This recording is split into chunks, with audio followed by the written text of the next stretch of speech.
আসসালামু আলাইকুম। কাউন, যার বৈজ্ঞানিক নাম স্যাটারিয়া ইটালিকা, ইংরেজি নাম ফক্সটেল মিলেট, আর স্থানীয়ভাবে বলা হয় ধুন্দা।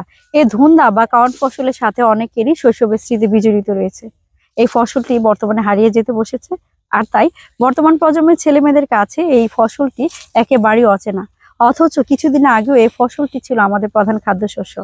বর্তমানে আমাদের প্রধান খাবার হিসেবে যেমন ভাত খেয়ে থাকি, এই ধুন্দা থেকে একসময় ভাত রান্না করা হতো। অর্থাৎ ধুন্দার ফসল কাইলে ছেটে অথবা ঢেঁকিতে ছেটে এক ধরনের চাল পাওয়া যায়, যে চাল থেকে ভাত রান্না করা হয়ে থাকে। এই ধুন্দার চাল সুগন্ধি হয়, এর থেকে পোলাও, খিচুড়ি, ফিরনি, পায়েস, পিঠা, এমনকি মুড়ি, মোয়াও তৈরি করা হয়ে থাকে। একসময় ধানের চালের সংকট ছিল, বিধায় ধানের চাল এবং ধুন্দার চাল মিশিয়ে ভাত রান্না করা হতো। এখন বর্তমান কৃষি অনেক দূর এগিয়ে গিয়েছে।